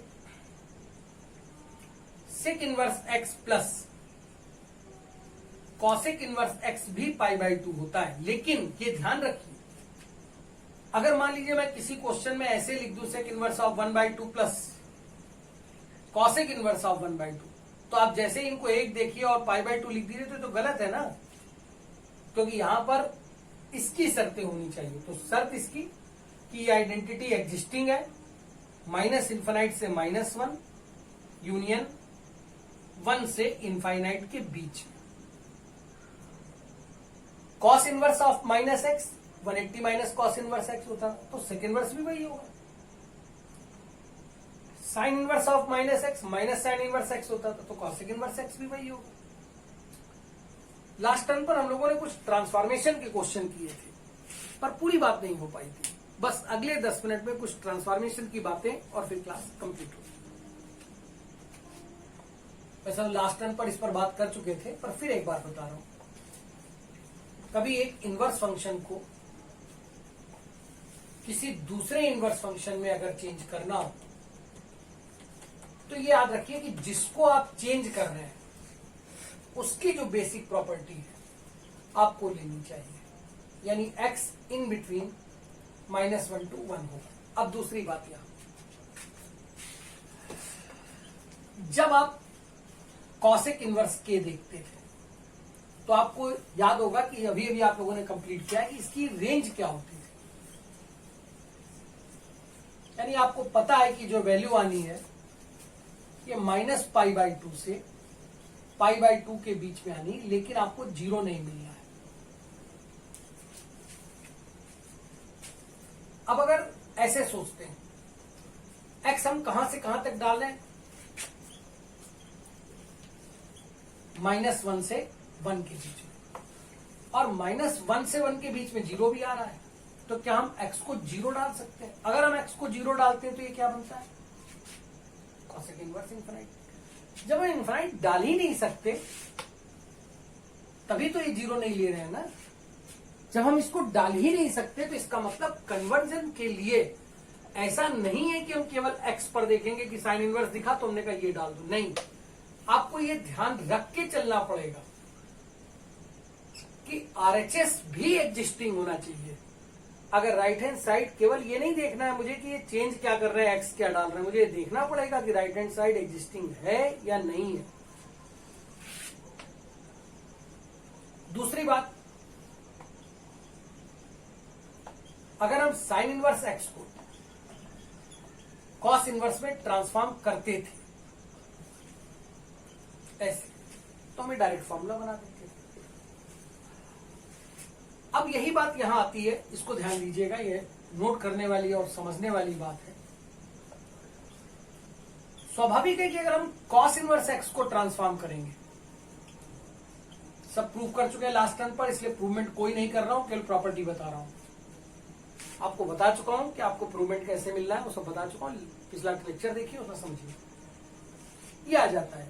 अब एक बात बताइए, अगर मान लीजिए मैं इस क्वेश्चन, आपने कहा ये x है, तो आपके दिमाग में तो तुरंत ये बात आई होगी ना कि x इन बिटवीन -1 से 1 डाल सकते हैं। चलिए करते हैं। और मैंने आपसे कहा कि -1/2 डाल दीजिए। अब मुझे ये बताइए कि जब आप -1/2 डालेंगे और अगर आप उसकी वैल्यू डाल देते हैं, तो मुझे सिर्फ इतना जानना है कि क्या ये सही है ना। साइन इनवर्स की रेंज 120 डिग्री कैसे हो सकती है, यानी ये गलत है ना। तो यही बात एग्जैक्टली समझानी है कि किसी कन्वर्जन में, किसी ट्रांसफॉर्मेशन में केवल ये मत देखिए कि x क्या है, आपको ये देखना पड़ेगा कि जो राइट हैंड साइड में आंसर आना है वो उसकी रेंज में या उसकी प्रॉपर्टी, उसकी शर्तें फॉलो होती हैं या नहीं होती। तो जब दोनों तरफ से फॉलो होंगी तब वो सही होगा। जैसे इसको थोड़ा ऐसे समझते हैं और इजी कर लेते हैं। मैंने आपसे कहा कि साइन इनवर्स x, आपने ये वैल्यू कहां से कहां तक ली है, -π/2 से π/2, मतलब रेंज की बात कर रहा हूं, ध्यान दीजिएगा प्लीज। मैं रेंज की बात कर रहा हूं कि -π/2 से π/2। कॉस इनवर्स x 0 से 180 के बीच। यार तो इसका स्वाभाविक सी बात है कि इस इंटरवल के बीच में ये लाइन नहीं कर रहा, इस इंटरवल के बीच में ये लाइन नहीं कर रहा, तो जो कॉमन इंटरवल हमको दिखता है दोनों के बीच, यार वहीं तो सारे ट्रांसफॉर्मेशन होंगे। यानी जो ट्रांसफॉर्मेशन वाले हिस्से हैं वो 0 से π/2 के बीच का ये हिस्सा ट्रांसफॉर्म वाला है। और अगर ये हिस्सा ट्रांसफॉर्म वाला है तो इसका क्या मतलब हुआ कि जो हमें ट्रांसफॉर्मेशन वैल्यू मिलनी है वो -1 से 1 के बीच में नहीं मिलनी है, वो मिलनी है मुझे 0 से 1 के बीच में। मैं ये बात फिर से समझा रहा हूं, फिर समझिए कि 0 से 1 के बीच में ट्रांसफर। तो हम लोगों ने इस पे काम करा जाए ना, सीधे सीधे। हम इतना सब क्यों याद रखें, इतनी सारी चीजें दिमाग में आएंगी एक टीचर होने के नाते तो हम लोग पन्ने पलट लेते हैं, देख लेते हैं हाँ यार इसको ऐसे कर लिया जाए जी। पर एक बच्चे के हिसाब से अगर आप सोचे तो आपको बहुत पढ़ना होता है। हम तो केवल मैथ पढ़ाया, एक चैप्टर पढ़ाया, बात खत्म हो गई। पर जब आप पढ़ते हो तो आपको फिजिक्स भी उतने टाइम देना है, केमिस्ट्री भी उतना ही टाइम देना है। सिलेक्शन के पॉइंट ऑफ व्यू से जब तक आप 3 में से 2 सब्जेक्ट को बहुत अच्छे से स्ट्रांग नहीं कर लेते हैं, एक एवरेज हो, तो आप सिलेक्शन निकाल पाते हैं।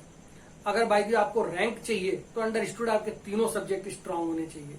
एक टीचर को तो बड़ा सरल लगता है, मैंने बताया ऐसे कर लो ऐसे कर लो, लेकिन एक बच्चे के पॉइंट ऑफ व्यू से कठिन होता है। तो इसलिए मैं एक बात बता रहा हूं जो कि आपको याद रखिए, आप ट्रांसफॉर्मेशन की शर्त केवल और केवल ट्रायंगल बेस्ड कीजिए। और जब आप ट्रायंगल बेस्ड करेंगे तो आपको पता है कि ट्रांसफॉर्म करते वक्त आपको सबसे पहले जो ट्रांसफॉर्म करने के लिए आप यूज कर रहे हो वो पॉजिटिव होना चाहिए, ट्रायंगल की शर्त। क्योंकि बेस, हाइपोटेन्यूज, परपेंडिकुलर ये सब लेंथ है और लेंथ नेगेटिव नहीं होती। एंगल होगा तो क्वाड्रेंट चेंज होगा, इसलिए होगा। और लेंथ अगर नेगेटिव नहीं होती तो जब आप इसको यहां वैल्यू रख रहे हो तो इसका जो आरएचएस बनेगा वो परपेंडिकुलर अपॉन बेस जैसा बनेगा, परपेंडिकुलर अपॉन हाइपोटेन्यूज जैसा बनेगा।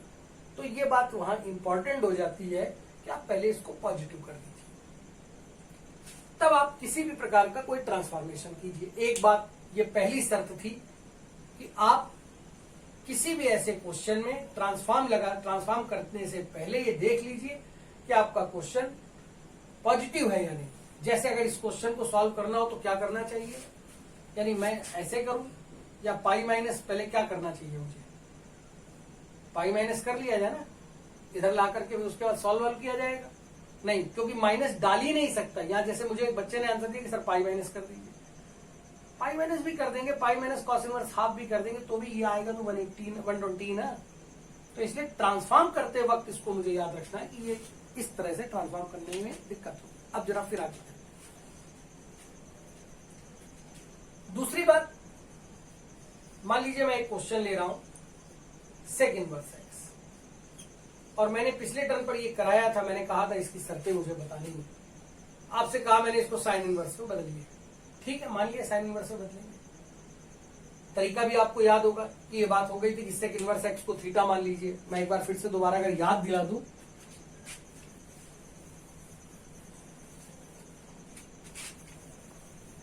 कि आप सेक इनवर्स एक्स को, या चलिए बदल देता हूं क्वेश्चन को भी, पूरा एजीटी सेम वाला नहीं करूंगा।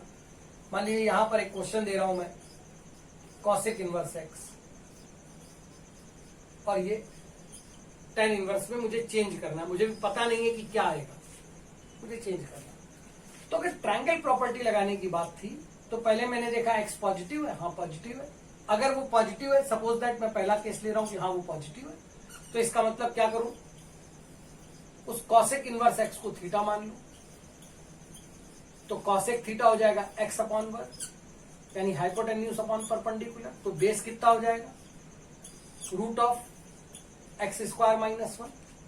चेंज किसमें करना है, टेन में, टेन थीटा लगा दूंगा, परपेंडिकुलर अपॉन बेस। परपेंडिकुलर कितना था 1, बेस कितना था root of x square minus 1। Theta कितना हो गया, tan inverse 1 upon root of x square minus 1, और थीटा की वैल्यू कॉसेक इनवर्स एक्स।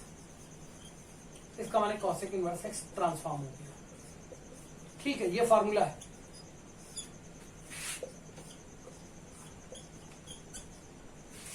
लेकिन अब ये जरूर ध्यान रखिए कि ये जो एक्स है,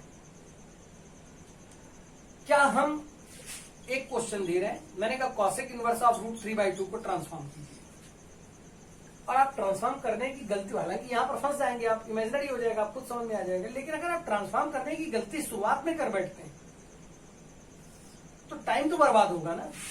इसलिए ट्रांसफॉर्म करते समय मुझे ये जरूर देख लेना चाहिए कि मेरा जो एक्स है क्या वो अपनी बेसिक शर्तें मानता है, यानी माइनस इन्फिनाइट से -1, यूनियन 1 से इन्फिनाइट। ट्रांसफॉर्म जिसमें कर रहा है वो 10 है, और 10 सारे मान लेता है, इसका बीच के मान ये लेगा नहीं, इसलिए हमने रखे नहीं, 10 सारे ले लेगा, तो यहां पर हम वो रख सकते हैं। जो बात कन्वर्जन की है, अगले टर्न पर कन्वर्जन के कुछ क्वेश्चन और करेंगे, कुछ अच्छे क्वेश्चन भी कवर करेंगे, और हो सकेगा तो सम्स पर ही पूरी क्लास बेस कर देंगे, डाउट्स पर ही पूरी क्लास बेस कर देंगे। लेकिन कन्वर्जन यानी एक किसी भी फंक्शन को, इनवर्स फंक्शन को दूसरे ट्रिग्नोमेट्रिक इनवर्स फंक्शन में बदलते समय दो बातें ध्यान रखनी है। पहला, आप जिसको ट्रांसफॉर्म कर रहे हो उसकी एक्स की वैल्यू या उसकी वो वैल्यू जिसको आप ट्रांसफॉर्म करना चाहते हो, उसकी बेसिक मान कहां से कहां तक होते हैं और क्या वो उनके बीच में है। दूसरी बात, जो उसका राइट हैंड साइड आ रहा है वो आंसर सॉल्व करने के बाद रेंज के अकॉर्डिंगली मिल रहा है या नहीं मिल रहा है। ये दो बातें अगर आप याद रखेंगे तो आपसे क्वेश्चन गलत हो ही नहीं सकता। तीसरी इंपॉर्टेंट बात, फार्मूले बनाने में कन्वर्जन के लिए कोई जरूरत नहीं है। फार्मूलों की बजाय आप एक काम कीजिए कि आप उसको ट्रायंगल प्रॉपर्टी पे कर दीजिए। किसी भी क्वेश्चन को अगर आपको चेंज करना है, मान लीजिए मैं एक क्वेश्चन यहां लिख रहा हूं, एक और मान लीजिए कि मैंने कहा यार cos inverse of minus x को साइन इनवर्स में क्या लिखना चाहिए, तो मैं यहां साइन इनवर्स में उसको ट्रांसफॉर्म करना चाहता हूं। तो कैसे करना चाहिए, क्या ऐसे डायरेक्टली हो जाएगा? देखते हैं। मैं इसको कभी करूंगा ही नहीं, मैं स्टार्ट ही इससे नहीं करूंगा। मैं पहले लिखूंगा cos inverse of minus x is equal pi minus cos inverse x. अब ये जो कॉस इनवर्स एक्स है इसको ट्रांसफॉर्म कर दूंगा, इट इज साइन इन, क्योंकि अब एक्स क्या हो चुका है, पॉजिटिव, तो इसको लिख सकता हूं sine inverse of root of 1 minus x. अब मेरे आंसर भी गलत नहीं होंगे। जैसे मैंने जो क्वेश्चन अभी बोला था उसी को दोबारा, मान लीजिए मैं cos inverse of minus half लिखता, तो it is pi minus sine inverse 1/2 minus 1/2 का स्क्वायर 1/4 एलसीएम वगैरह, इट इज रूट 3/2 जो कि 60 डिग्री होगा। और जब वो 180 से सब्ट्रैक्ट कर 120 आंसर आ जाएगा, सेटिस्फाई हो जाएगा। तो कभी भी अगर आपको यहां पर माइनस दिखे और आपको ट्रांसफॉर्म करना है एक इनवर्स फंक्शन को दूसरे में, तो सबसे पहले आप उसके माइनस को खत्म करने का फार्मूला बनाइए। उस फार्मूले के बाद अब जहां पर वो एक्स पॉजिटिव हो जाए उसका कन्वर्जन कर दीजिए, कभी गलती होगी नहीं। कन्वर्जन के क्वेश्चन सारी बातें अगले टर्न पर होंगी। कोई चीज ऐसी लगी हो आपको पूरी क्लास के दौरान जो आपको लगता हो कि ये और डिस्कस होनी चाहिए थी, कमेंट बॉक्स पे आइए। आप लोग कमेंट बॉक्स पे कुछ नहीं लिखते हैं तो कभी कभी मुझे लगता है कि क्या आप केवल स्टार्ट देखते हैं और उसके बाद व्यू तो बढ़ जाता है पर पूरा लेक्चर इसका माने आप नहीं देखते। मैं ऐसा करूंगा कि किसी एक लेक्चर में जानबूझ के कुछ गलतियां करूंगा, आप मुझे बताइए कि आपने ये गलती की है, तो मुझे लगेगा कि एज स्टूडेंट, देखिए लेक्चर को 3 लोग देखते हैं। पहला, कोई भी आप YouTube पर बनाते हैं, लेकिन अगर वो एजुकेशनल है, मोटिवेशनल है, बहुत सारे लोग देखते हैं। गाने हैं, बहुत सारे लोग देखते हैं।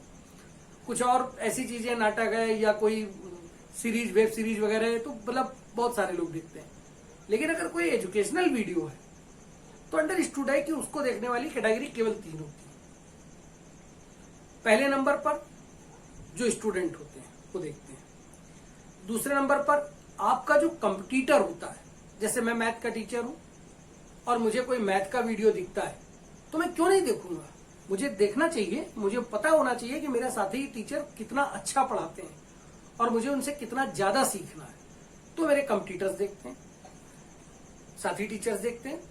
और तीसरे नंबर पे जो देखते हैं वो होते हैं आपके मिलने वाले परिवारीजन, आपके रिलेशन वाले, जो कि आपको ओब्लाइज करने के लिए आपके चैनल को केवल सब्सक्राइब कर लेते हैं। मान लीजिए कोई आपके मामा का लड़का है, आपने कहा तो उसने कहा अच्छा ठीक है, अजय सर की बात है या चलिए भैया की बात है, उसने सब्सक्राइब कर लिया। वो क्या करेगा, आप जैसे ही कोई वीडियो डालते हैं वो केवल उसको पहले ऐसे खोला, उसने देखा अरे यार 1 घंटे 10 मिनट का वीडियो है, उसने कहा क्या करना है, आगे बढ़ गया। लेकिन एक स्टूडेंट पूरा वीडियो देखता है, एक टीचर, एक कंपटीटर साथी, एक मेरे साथ पढ़ाने वाला तो पूरा वीडियो देखते ही देखता है, भले वो फास्ट फॉरवर्ड करके देखे। अब एज टीचर मैं किसी अपने साथी टीचर की वॉल पे जाके कोई कमेंट नहीं करूंगा। उन्होंने अच्छा पढ़ाया तो नाइस लिख करके छोड़ दूंगा, लेकिन अगर उन्होंने कहीं गलती की है तो मैं कभी ये गलती करूंगा ही नहीं कि मैं उनके ईगो को हर्ट करूं, कि मैं वहां जाके कुछ लिख दूं कि ये सर गलत है। क्यों? क्योंकि हम लोग दोनों पैरेलल हैं और वो मेरे से ज्यादा अच्छे हैं, तो मुझे अधिकार नहीं उन्हें कुछ कहने का। लेकिन अगर एक स्टूडेंट पूरा वीडियो देखता है तो तभी वो पूरी चीजें सीखेगा, पढ़ेगा, समझेगा। तभी उसको लगेगा कि ये लाइन नहीं समझ में आई, इसको पूछना चाहिए। और कमेंट बॉक्स में जब आपके कमेंट नहीं दिखते, मैं 100% श्योर हो जाता हूं कि आपने पूरा वीडियो देखा ही नहीं, केवल व्यू बढ़ गए पर आपने वीडियो नहीं देखा है। प्लीज ये ना करिए। अगर आप स्टूडेंट हैं तो उसको देखिए, मेरी गलतियां बताइए, चैनल जरूर सब्सक्राइब कीजिए। Thank you, good night.